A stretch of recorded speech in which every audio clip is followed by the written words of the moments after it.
నమస్తే, welcome to Telugu one health. నేను రూపానాథెల్ల. ఈరోజు మనతో పాటు స్టూడియోలో అన్నం సుబ్రహ్మణ్యం గారు ఉన్నారు, సీనియర్ సైకాలజిస్ట్. వారితో మాట్లాడదాం. సార్ నమస్తే. నమస్కారం అండి. సార్, మనం భయాల గురించి మాట్లాడుకుంటున్నాం. భయాల్లో ఇంకొన్ని రకాలు కూడా ఉన్నాయి. మా వాళ్ళు కామెంట్స్లో పెట్టారు, ఆ డౌట్స్ నేను అడుగుతా. చాలామందికి హైట్లు అంటే భయం.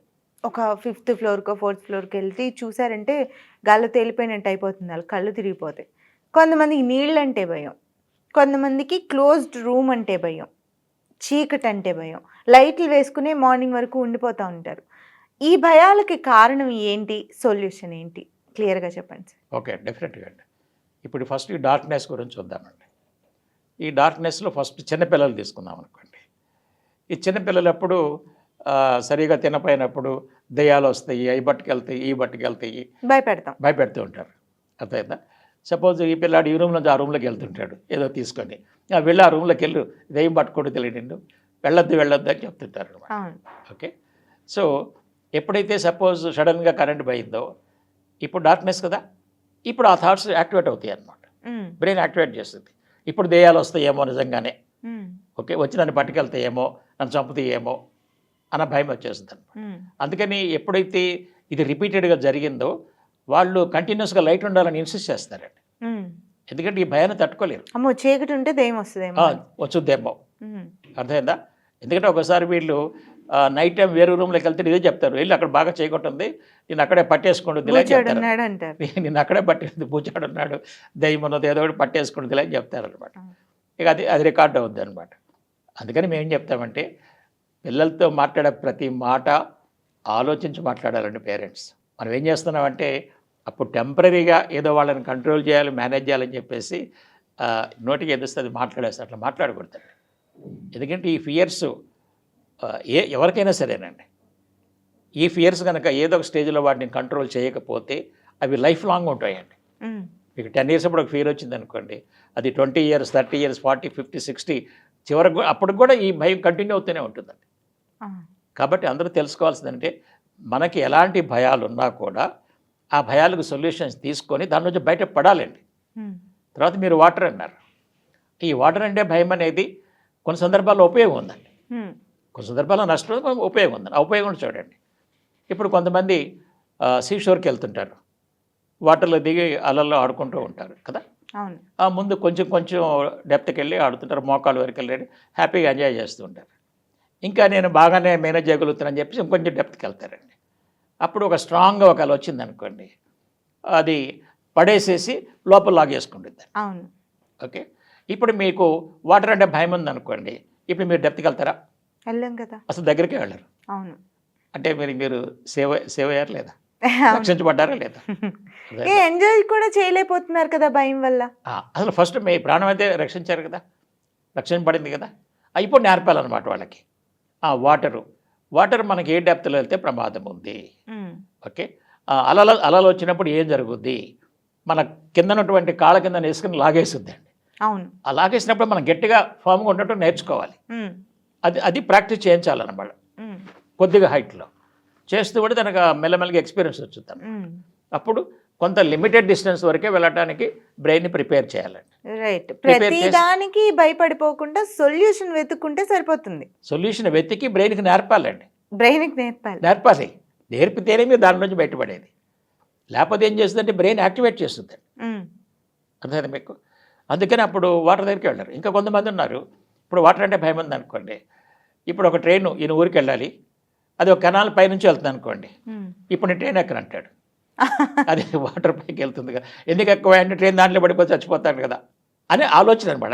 అది ఇమాజినేషన్. అది ట్రైన్ ఎప్పుడు ఎందుకు పడుతుంది, వాటర్లో పడదు కదా, కానీ ఇది వాటర్ అంటే భయం ఉంది కాబట్టి ఇప్పుడు ట్రైన్ ఎక్కనంటాడు. ఇది నష్టం అండి.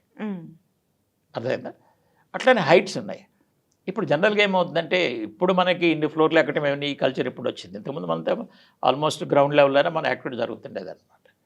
సో ఇప్పుడు బాగా ఫ్లోర్స్కి వెళ్ళాడు అనుకోండి, వెళ్ళినప్పుడు వీళ్ళు ఏం చేస్తారంటే బాల్కనీకి వెళ్ళి కింద చూస్తారు. ఆ కింద చూసినప్పుడు ఆ బ్రెయిన్ ఇమీడియట్గా దాన్ని యాక్సెప్ట్ చేయలేదండి, ఆ భయం వస్తున్నప్పుడు. ఎందుకంటే ఎవరో బిల్డింగ్ మీద నుంచి దూకారు, బిల్డింగ్ మీద నుంచి పడిపోయారు అన్న వార్తలు చదివి ఉంటాడు కదా ఆల్రెడీ, ఎక్కడో విని ఉంటారు, న్యూస్ పేపర్లోనో టీవీల్లోనో చూసుంటారు కదా. అప్పుడు ఈ బ్రెయిన్ ఏం చేస్తుంది, నువ్వు కూడా పడిపోతావు అన్న ఇది క్రియేట్ చేస్తుందండి. ఇక అప్పుడు వెంటనే ప్యానిక్ అయిపోతాడు అనమాట. ఇక అప్పుడు దాని నుంచి బయటపడతాడు. అందుకే అప్పటి నుంచి ఎక్కడనమాట. కాబట్టి ఇవన్నీ కూడా ఏంటంటే మనము చిన్నప్పుడు పేరెంట్స్ దగ్గర నుంచి కానీ ఈ భయాలు మన బ్రెయిన్లో పడేది, లేక మన న్యూస్ పేపర్ కానీ, మీడియా కానీ, టీవీలో కానీ, సినిమాల్లో కానీ చూపించిన కొన్ని దృశ్యాలు, ఆ దృశ్యాలన్నీ బ్రెయిన్లో స్టోర్ అవుతాయండి. ఆ మ్యాచింగ్ సిచ్యుయేషన్ వచ్చినప్పుడు ఈ భయాన్ని క్రియేట్ చేస్తుందండి. ఇది తెలుసుకోవాలి అందరూ కూడా. ఇప్పుడు మీ అంతటి మీరు భయాన్ని కంట్రోల్ చేయలేరు. మాలాంటి వాళ్ళ దగ్గరకు వస్తే, ప్రొఫెషనల్స్కి వస్తే, ఇలాంటి భయానంలో ఎంతోమందిని ట్రీట్ చేశానండి నేను. వాళ్ళు హ్యాపీగా లైఫ్ జీవిస్తున్నారు. వాళ్ళు ఈ భయాలు ఉన్న వాళ్ళు మీ దగ్గరకు వస్తే కౌన్సిలింగ్తో సాధ్యమా, లేక మెడిసిన్స్ వాడాల్సిన అవసరం పడుతుందా? మెడిసిన్స్ అసలు అవసరమే లేదండి. ఎందుకంటే ఇక్కడ ప్రాబ్లం ఉంది, ఆలోచనలో ఉందండి. ఏ మెడిసిన్ కూడా ఆలోచన మార్చలేదండి.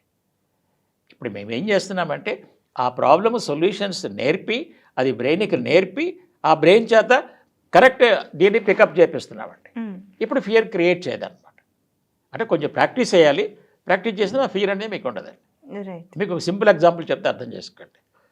ఇప్పుడు చాలామందికి స్నేక్స్ అంటే భయం ఉంది కదా. చాలామంది చిరాకు అనేది భయం నుంచి అక్కడ వచ్చుద్దిలేండి. అది ఇప్పుడు సపోజ్ ఒక వ్యక్తి, నార్మల్ వ్యక్తి ఉన్నాడండి. ఒక 5 feet డిస్టెన్స్లో ఒక కోబ్రా వచ్చి ఎదురుగా నిలబడి ఉంది. ఇతను చూశాడు.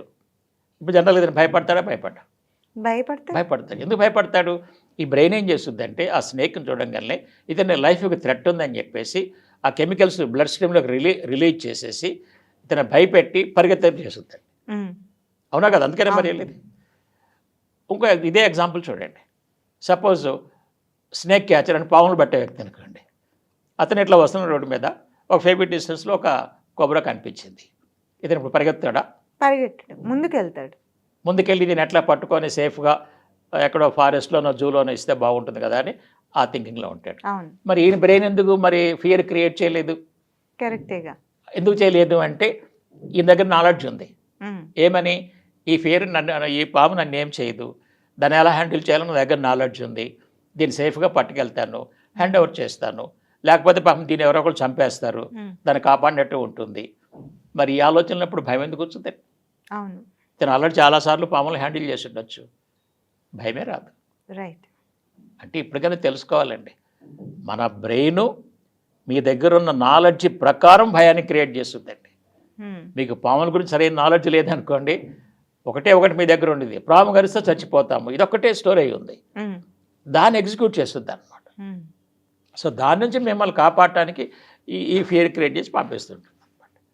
సో ఇప్పుడు అదే అందుకని దీనివల్ల నష్టం ఏంటంటే, ఇప్పుడు నైట్ టైం బయటకు వెళ్ళాలనుకోండి, ఇప్పుడు మన సిటీలో ఉన్నాము, సిటీలో ఒక 200 meters నైట్ టైం బయటకు వెళ్ళాడు, ఎందుకంటే పాములు వస్తాయి. మన సిటీ సెంటర్లో పాములు ఎక్కడి నుంచి వస్తాయి అంటే పాముల గురించి సరైన నాలెడ్జ్ లేదనమాట.